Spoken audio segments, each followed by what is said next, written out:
Next game. We're rocking the jerseys.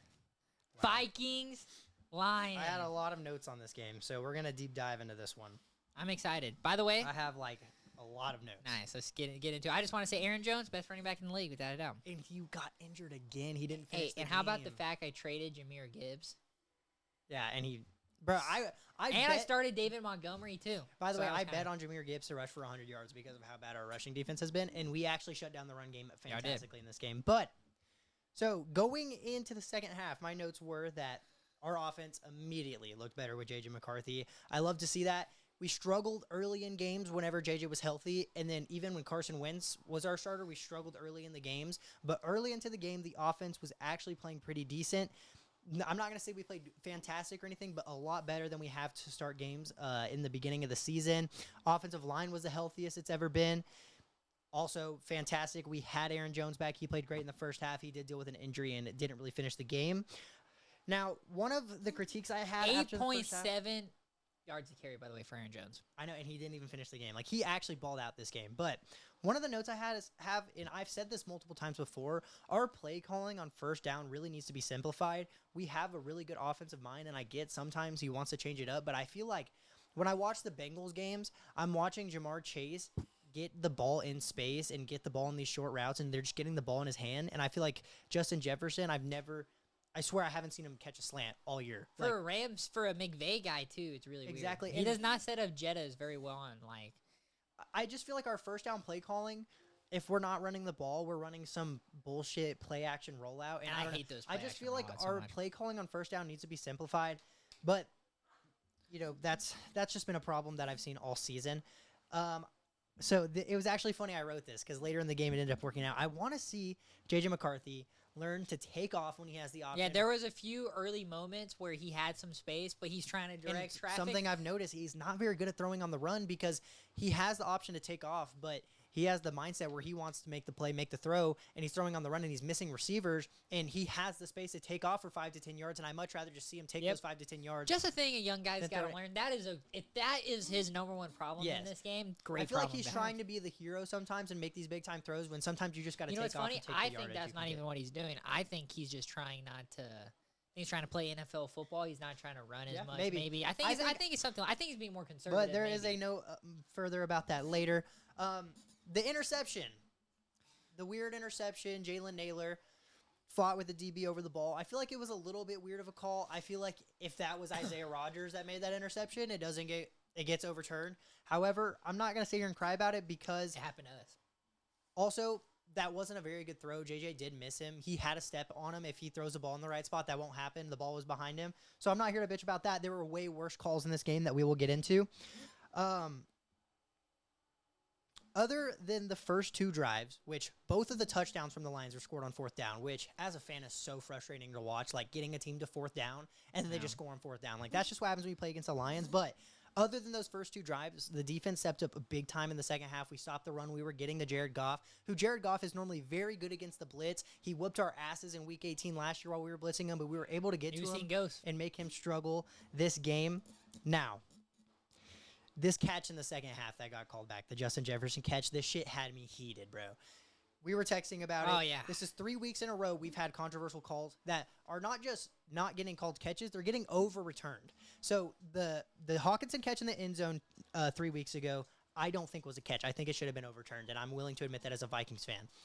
The pick six from Isaiah Rodgers against the Chargers was bullshit, should not have been called back. And then this Justin Jefferson catch was called a catch on the field, and I do not see what the evidence is whatsoever how that wasn't a catch. And, like, the typical argument for those is the ball has to, like, the ball can touch the ground. Yeah, but it can't, like, move when it hits the ground. Move when it hits the ground. It never did.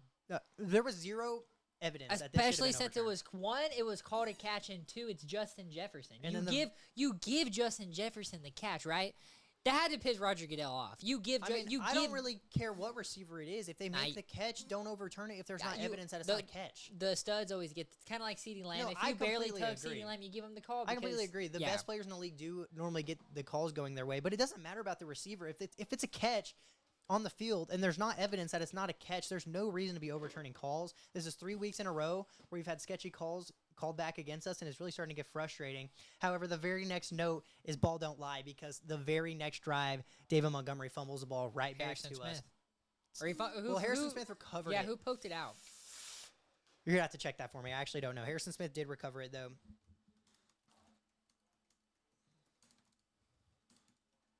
You know, I cannot remember who it was. Blake Cashman. Shout out. Blake Cashman's playing good fucking football this year. So I think. And he was dealing with some injuries. Oh, yeah, earlier yeah. So this who. season. Okay, so. I honestly didn't. So Ivan Pace, right, was y'all starter, and number 55 is who's been playing really good football for. I can't think of what's his name, but when Blake Cashman got healthy, they just kept 55 in and they took out Ivan Pace. Yeah. So Ivan Pace I'm glad that Blake Cashman has been healthy, though, because our defense really needed it. And then the next note I have is JJ finally took off like I wanted him to, and he scored. That's what I've been wanting to see. He took off when he had the opportunity, got a rushing touchdown, made me so happy for him. By the way, terrible gritty. Terrible gritty. But terrible. He's white. What do we expect? Terrible.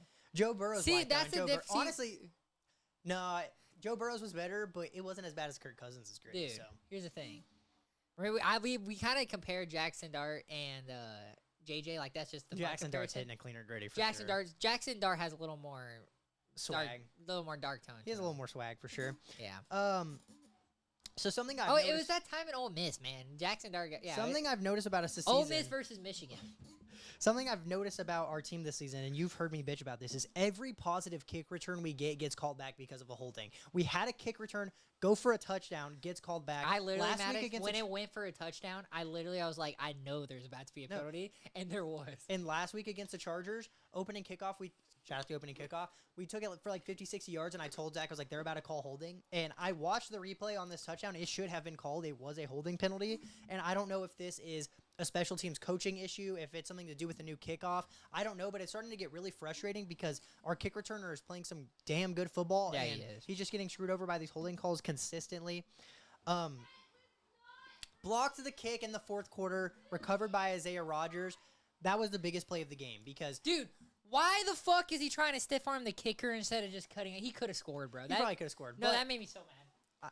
Honestly, the kick getting blocked, bro, that was actually game-saving. That was one of the biggest plays of the game. I want to say we were up... It changed momentum. I want to say we were up by 10, though. So if they kicked that... Up a touchdown. You might be right, actually. So still, biggest play of the game for sure. Now, the last thing I want to get into is the play calling on the goal line on our last drive. Yes, and this is what I want to talk about, too, is we go ahead and get into it. But while you do that, I want to talk about something, too, about that. But go ahead and get into it. So second and goal, we run play action. Not only is it an incomplete and stops the clock, it's almost picked off. Honestly, could have been picked off. Wouldn't have shocked me at all, and then we would have lost the game. Third down, run another play action. J.J. McCarthy, pretty new to the NFL, doesn't have the awareness to get down inbounds, runs out of bounds, and we stop the clock again. So 2 plays from within the 2-yard line, we decide to pass the ball whenever we could keep the clock running. There's about 3 minutes left on the clock. Now the clock stopped. The Lions had an unnecessary amount of time, which they ended up scoring, of course, because they have infinite time on the clock. And now there's even more time for us to get off the clock that we had to get on that last drive. Fortunately, we were able to make the play on third down to end the game. But that play calling on the goal line was really frustrating. I even told you that we honestly deserved to lose the game with the play calling on the goal line. We could have shaved an extra minute and a half off of the clock with better play calling on the goal line, but we didn't. Because y'all took a field goal, too, either way, right? We took a field goal either way. And the ball would have been the clock would have been running on fourth down as well. See, that's where I hate new school football. That shit makes me so mad. You should have ran the ball every single 3 times, every time. And I completely agree. And then the last thing I have to say, I wasn't a big fan of the decision by J.J. McCarthy on third down. It worked. It was a really good ball. I did not think it was going to be completed. It looked a little sketchy on the catch. I actually had to stand up and rewatch the replay to make sure we weren't going to get another bullshit catch overturned against us. I'm glad it worked. It was a great ball from JJ. I'm glad he trusted his receiver one-on-one, but I was not a fan of the decision. I would have liked to see a more open route on the game-deciding play on third down. But beautiful win from the Vikings. This game reminded me a lot. I told you this. It reminded me a lot of whenever we played the Lions early last season. It was very back and forth, multiple turnovers, and we lost on a 60-yard game-winning field goal. I really felt like something like that was going to happen again, but I'm glad that JJ was able to stay poised, make the game-winning play on third down, and we got a win over one of the best teams in the NFC. What a catch, too. The Jalen Naylor catch, bro, the beautiful catch. Dude, they sent a 0 blitz, too. And That's just a great play by JJ too. Just sorry, the great play by JJ just throwing it up. I to agree. Your guy. I'm glad he can trust his receivers one-on-one. I was really sketched out when he threw that ball. So this was my thought. As you know, we've been kind of very pro Sam Darnold this year, and I think this game kind of did. Obviously, Sam Darnold's still been playing better than JJ, so who knows? But JJ's showing good, not to where you should be like we should have re-signed Sam Darnold. But Sam Darnold last year got big flack for his game against the Rams, and then his game against the Lions in Week 18. Mm-hmm. In those games, I remember as a casual viewer thinking, consistently they are having terrible play calls in the red zone, and that was a problem. And so as I looked it up, the Vikings against the Rams only had one red zone trip, and they were 0 for 1, and they threw it on all 3 downs. The Rams game was really bad. We were probably down whenever we did that. And the Lions, we got shit on against the Rams. The Lions was 0 for 4. But I remember the Lions game. Key plays on the go from 5 yards, run for 2 yards, and 3 incompletions. 3 passes in a row, 1 failed. I remember the Lions game, though. There were 2 red zone drives where we should have scored, and Sam Darnold overthrew wide open receivers. So I'm not going to put the blame on the play calling there because the play calling worked, and Sam Darnold missed the throws. That's why he got the flack. Because in the Rams game, we weren't able to get to the red zone because he was holding onto the ball 10 seconds playing, getting sacked all game. And then the same thing happened in the playoffs against the Rams.